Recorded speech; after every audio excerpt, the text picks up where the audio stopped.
Here are the translations for Wheelock chapter 7 that I signed in the last one. So our first sentence, Rex et regina igitur cras non adebunt ibi remanera, excuse me. So first I need to find a verb and parse it. My verb, my finite verb, is audebunt. So audebunt, that is indicative mood.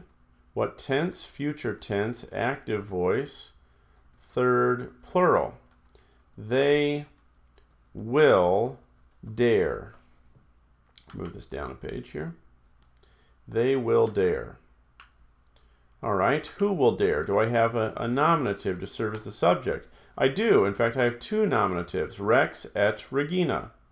So it's the king and the queen will not dare, because I have a not there, so I can just toss that in with my verb. The king and queen will not dare. Will not dare to what? This is a verb that in both English and Latin requires a complementary infinitive. What will they not dare to do? They will not dare remanera. They will not dare to remain.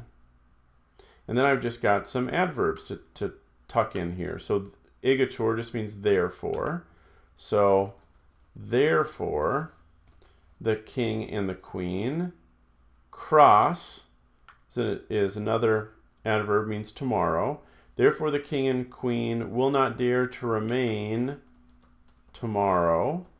And ibi is an adverb that means there. Will not dare to remain there tomorrow. So a lot of adverbs in this sentence.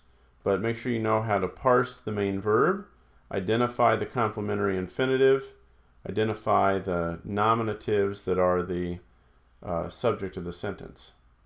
All right, number 4. First step, find the verb and parse it. Mores Graecorum non erant sine culpis vitiisque. So my verb is errant, and that is indicative. What tense? That's the imperfect tense. And it's active voice. That's all we're dealing with right now. It's third plural.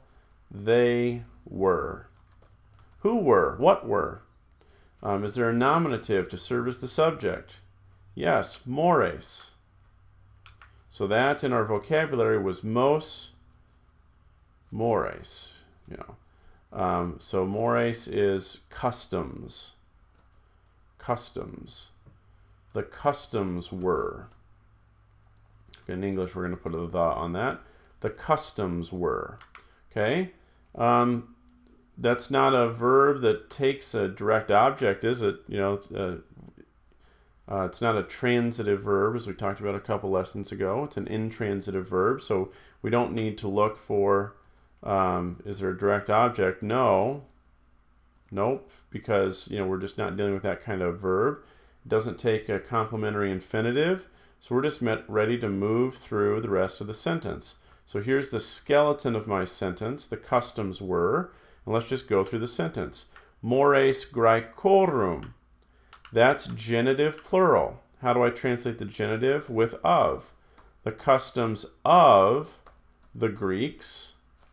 Non erant, so were not. Sine, that's a preposition, means without. It's always followed by an ablative. We're not without faults. Culpis, ablative plural, culpis. Vitiisque.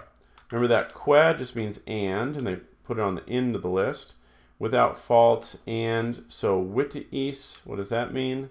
Vices. Without faults and vices. Customs of the Greeks were not without faults and vices. All right, so there you have it for Wheelock chapter 7. Be ready to do the parsings and everything on those sentences, and you'll be ready to go for a quiz.